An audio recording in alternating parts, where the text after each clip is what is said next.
Nous allons maintenant résoudre l'équation différentielle et trouver l'équation de la trajectoire ρ en fonction de phi.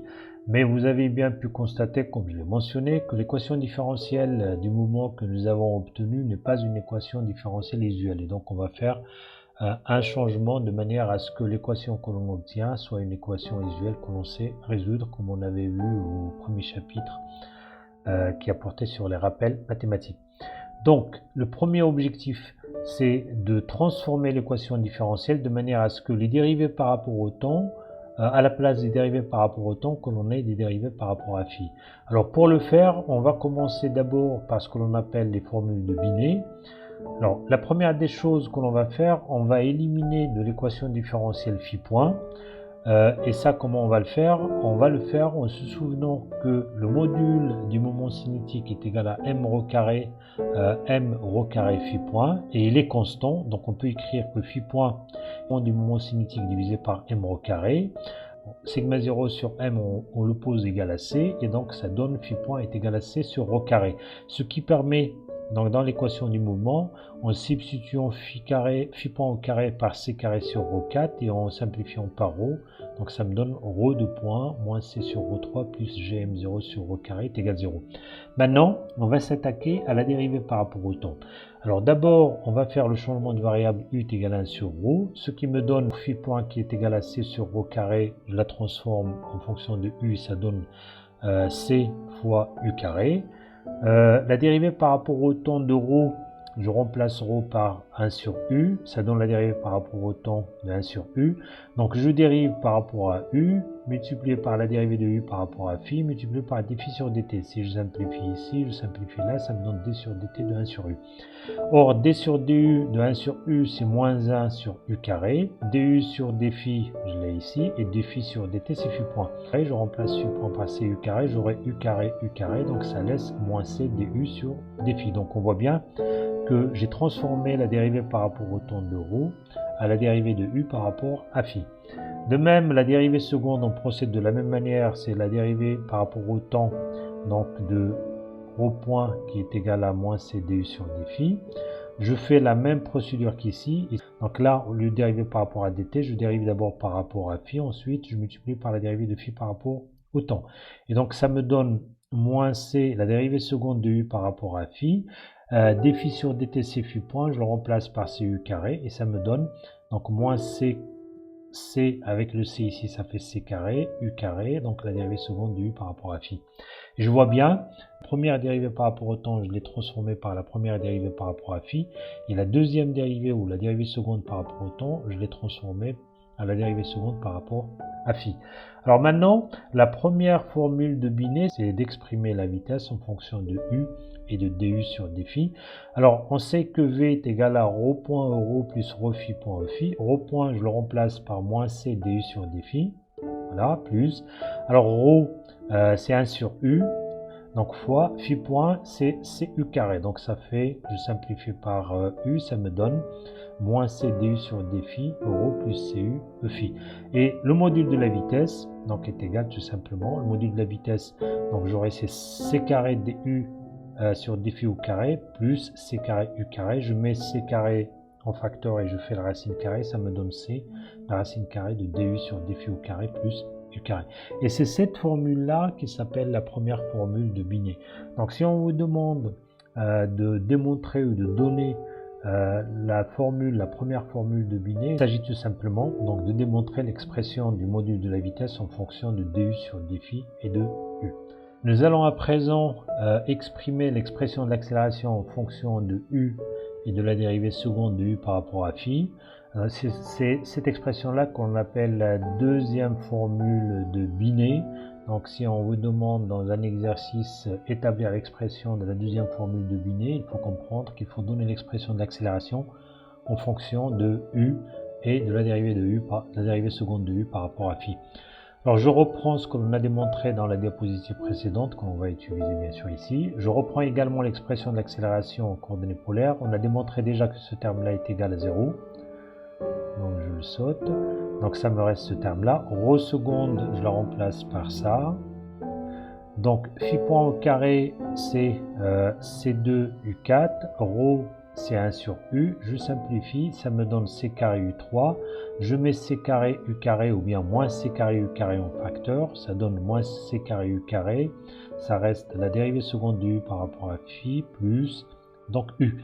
Et c'est cette expression-là que l'on appelle donc la deuxième formule de Binet, qui n'est autre que l'expression de l'accélération en fonction donc de U et de la dérivée seconde de U par rapport à phi. Donc avant de continuer, nous avons besoin de définir ce que sont les coniques, parce qu'en fait les solutions ou la résolution de l'équation différentielle du moment va nous amener à ça. Et dans conique déjà il y a le terme cône. Et une conique, c'est la figure qui résulte donc de l'intersection d'un cône de révolution et un plan. Je reprends ça en figure. Donc j'ai un cône de révolution, son axe de symétrie, et je prends un plan quelconque et l'intersection entre ce plan et le cône, la figure qui résulte de l'intersection, donc s'appelle une conique. En fait, au total, on a 4 coniques que vous connaissez déjà. Donc on a un cercle, une parabole, une hyperbole et une ellipse. Alors on va voir tout ça. Alors, le premier exemple, c'est le cercle.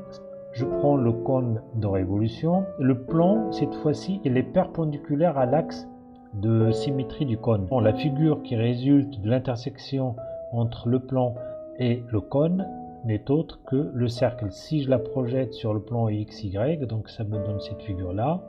Et la position de M repéré dans le en coordonnées cartésiennes par x et y et en coordonnées polaires par ρ et phi. L'équation donc du cercle en coordonnées cartésiennes, c'est x carré plus y carré est égal à r carré, et en coordonnées polaires, c'est ρ est égal à r qui est constante. Alors maintenant, pour une ellipse, c'est cette fois-ci, donc on reprend toujours le cône, mais cette fois-ci, le plan il est légèrement incliné. Il n'est pas perpendiculaire donc à l'axe de symétrie, il est légèrement incliné et il coupe les deux côtés du cône. Ça veut dire qu'il ne coupe pas la base, qui est tout simplement coloriée en bleu ici. Alors, la figure résultant de l'intersection du plan et du cône, donc c'est une ellipse. Si je la projette sur le plan XY, donc ça me donne cette figure-là. On reprend la même chose. On repère la position de M sur l'ellipse par les coordonnées cartésiennes et par les coordonnées polaires. Il faut rajouter ici tout simplement A, c'est ce qu'on appelle le demi-grand axe de l'ellipse, et B, c'est ce qu'on appelle le demi-petit axe donc de l'ellipse. Et l'équation de l'ellipse en coordonnées cartésiennes, c'est x carré sur a carré plus y carré sur b carré est égal à 1. Et en coordonnées polaires, c'est ρ est égal à p sur 1 plus e cosinus phi. Et avec p un nombre réel, et E, il est compris entre 0 et 1, et généralement E, on l'appelle l'excentricité. D'ailleurs, vous pouvez voir que la même équation peut s'obtenir pour le cercle en prenant E est égal à 0. On va voir ρ est égal à P, et P, c'est égal à R. Dans ce cas-là, P est égal à... Et tout ça, on va le voir en détail dans la suite. La troisième figure que l'on va prendre, c'est une parabole. Donc je prends toujours donc un cône de révolution, je l'ai prolongé par son image vers le haut. Alors maintenant, je prends le plan de manière à ce qu'il est incliné toujours, il coupe un côté donc du cône, mais l'autre, et il coupe également la base. En fait, dans ce cas-là, la figure résultant de l'intersection entre le plan et le cône n'est autre que la figure que l'on appelle donc une parabole. Et si je prends la même chose M repérée par x, y en coordonnées cartésiennes et ρ et phi, donc en coordonnées cartésiennes l'équation c'est y est égal à x carré plus bx plus c, et en coordonnées polaires ρ est égal à p sur 1 plus e cosinus phi avec e est égal à 1, ça veut dire ρ est égal à p sur 1 plus cosinus phi.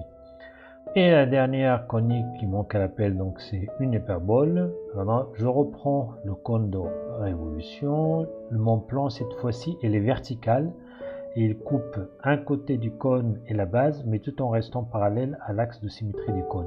Et dans ce cas-là, la courbe résultant de l'intersection entre le plan et le cône, c'est ce que l'on appelle une hyperbole. Et là, on a une branche d'hyperbole.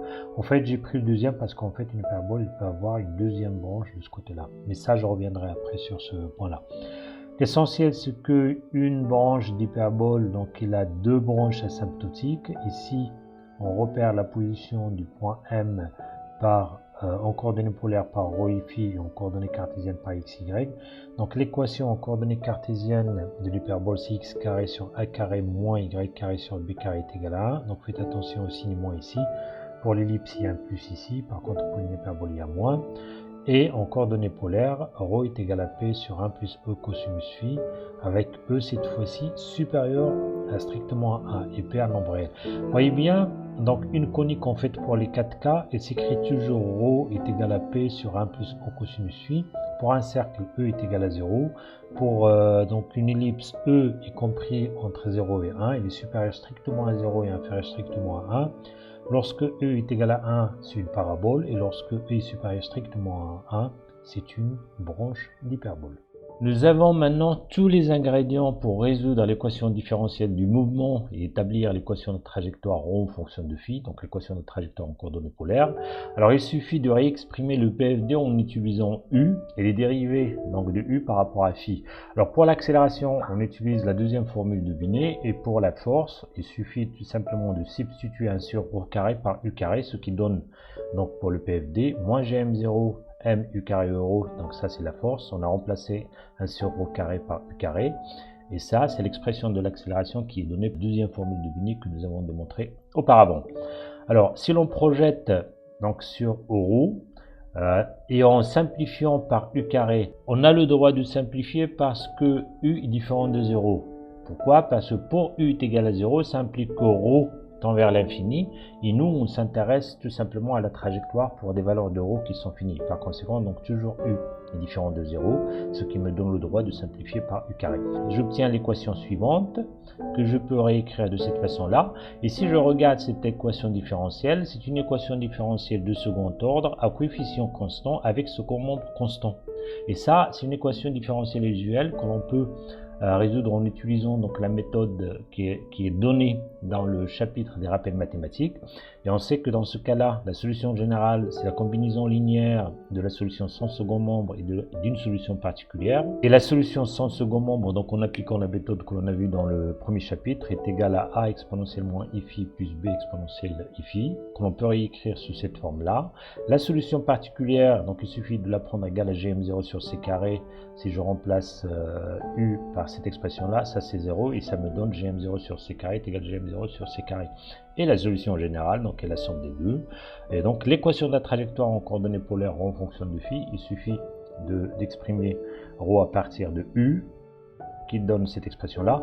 Alors je multiplie en haut par c carré sur gm0, en bas par c carré sur gm0, ça me donne cette expression-là, que je peux réécrire sous cette forme en prenant donc P est égal à C carré sur Gm0 et E donc est égal à C carré sur Gm0. Donc l'équation de la trajectoire que nous avons obtenue en coordonnées polaires n'est autre que l'équation d'une conique, comme nous avons vu dans le rappel de géométrie que je vous ai fait auparavant. Donc c'est une conique de paramètres E qu'on appelle l'excentricité et de paramètres P, et P et E ce sont deux nombres réels positifs et seront déterminés donc à partir des conditions initiales. Pour ce qui est de la constante d'intégration phi 0, pour l'instant on va la prendre égale à 0. Je vais revenir sur cela et vous expliquer le sens physique du fait de prendre phi 0 est égal à 0 ou non. Alors je reviens maintenant sur les caractéristiques de la conique que sont le foyer, le centre et le sommet, et je vais vous les montrer au fur et à mesure donc, que je présente les différentes coniques. Alors le premier point auquel il faut faire attention, c'est que l'origine du repère de travail que nous avons utilisé, elle coïncide avec le foyer de la conique, donc quelle que soit la nature de la conique, et on le note par R, on le note par F, donc l'origine, au lieu de O. F, c'est la première lettre donc du mot foyer. Et le vecteur position dans ce cas-là, on le notera par Fm au lieu de OM, et il est égal à Rho, Rho. Alors pour l'excentricité, donc la nature de la conique, ça veut dire est-ce qu'elle est cercle, ou ellipse ou autre chose, dépend de la valeur de E. Si E est égal à 0, donc on peut le voir là facilement à partir de l'équation, on aura E est égal à 0, ρ est égal à P, comme P est une constante, ρ est égal à une constante et l'équation d'un cercle, donc la trajectoire est circulaire. Alors si on essaie de la tracer, donc déjà le foyer c'est l'origine du repère, et en même temps, pour un cercle, le foyer il est confondu. Le foyer d'un cercle est confondu avec son centre. Et donc le centre, le foyer et l'origine du repère, les trois points, ils sont confondus. Cette fois-ci, si E est supérieur strictement à 0 et inférieur strictement à 1, la trajectoire est une ellipse. Alors on la trace. Alors toujours l'origine donc du repère, c'est le foyer de l'ellipse, et en fait l'ellipse il en a deux foyers, donc c'est l'un des foyers de l'ellipse. Alors son centre c'est C, et le deuxième foyer, qu'on note généralement F', c'est le symétrique de F par rapport à C, donc il se situe en ce point là. Et le sommet de l'ellipse, donc c'est cette extrémité là avec celle-ci, donc on a le sommet, le foyer et le centre, on a un deuxième foyer et un deuxième sommet.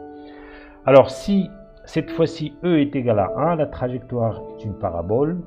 Je ne vais pas m'attarder sur la parabole pour la simple raison que ça ne représente pas un intérêt physique. Vous allez voir par exemple si on lance un satellite et on le met sur une trajectoire parabolique, on le perd, on ne peut plus savoir dans quelle direction donc il se dirige, et je vous expliquerai ça après. Quatrième cas de figure donc d'une conique, c'est lorsque l'excentricité est supérieure strictement à 1, dans ce cas-là la trajectoire est une hyperbole. Alors nous avons toujours le repère, le foyer, l'origine du repère c'est le foyer donc de l'hyperbole. Nous avons les deux directions asymptotiques. Alors le sommet de l'hyperbole c'est cette extrémité là, c'est ce point là, et le centre donc de l'hyperbole c'est l'intersection entre les deux branches asymptotiques. Donc je vous expliquerai ça également quand on fera une étude détaillée donc de l'hyperbole. Nous allons à présent exprimer les paramètres de la conique P et E en fonction de la position initiale du point matériel et de sa vitesse initiale. Alors on reprend le référentiel de travail, on considère une conique quelconque. On suppose que la position du point matériel à l'instant t est égal à 0 est égale à m, qui est repérée dans la base polaire par phi à l'instant t est égal à 0, donc est égal à 0 puisque m se trouve sur l'axe OX, et ρ est égal à ρ0. Et on suppose que sa vitesse initiale est égale à v0, qui est repérée par rapport à la direction donc de E phi par l'angle β0. Alors pour ce qui est de l'expression de P, on part de l'expression que nous avions établie auparavant et qui est égale à C carré sur Gm0. C est égal à sigma 0 sur M, sigma 0 étant le module donc, du moment cinétique. Or, le module du moment cinétique à l'instant initial est égal à m, le module donc de fm0 vectoriel v0, donc fm0 vectoriel v0, qui est égal à m fois le module de fm0 qui est égal à ρ0, le module de v0 fois l'angle entre fm0 et v0. Or, le vecteur fm0 il a la même direction que ρ, et donc l'angle entre ce vecteur-là et v0 est égal à l'angle entre ρ et v0, donc qui est égal à pi sur 2 plus β0, c'est ce que l'on a ici. Or, sinus de pi sur 2 plus β0 est égal à cosinus de moins β0, donc qui est égal à cosinus de β0 puisque le cosinus est une fonction paire. Et en remplaçant sigma 0 par cette expression-là dans le numérateur donc de P, on obtient finalement que P est égal à ρ0 au carré, V0 au carré, cosinus carré β0 sur G, M0. Pour ce qui est de l'expression de l'excentricité de E, on va l'exprimer en fonction de l'énergie mécanique initiale que l'on va déduire donc à partir de ρ0, β0 et V0. Alors pour ce faire, on part de l'expression de l'énergie mécanique qui est égale à l'énergie cinétique plus l'énergie potentielle, et l'énergie donc cinétique est égale à 1 demi m, le module de V au carré. Et l'énergie mécanique, on va l'exprimer en fonction de la variable U et de la dérivée de U par rapport à phi, comme vous allez le voir par la suite. Alors pour faire cela, pour le module de V, j'utilise la première formule de Binet que nous avons donc démontré auparavant, et qui donne le module de V est égal à C, la racine carrée de du sur dφ au carré plus u carré. Donc je remplace ça ici, et l'expression de l'énergie mécanique est égale à m sur 2, l'expression du module de V au carré. Je remplace 1 sur ρ par u, ça donne moins gm0 mu.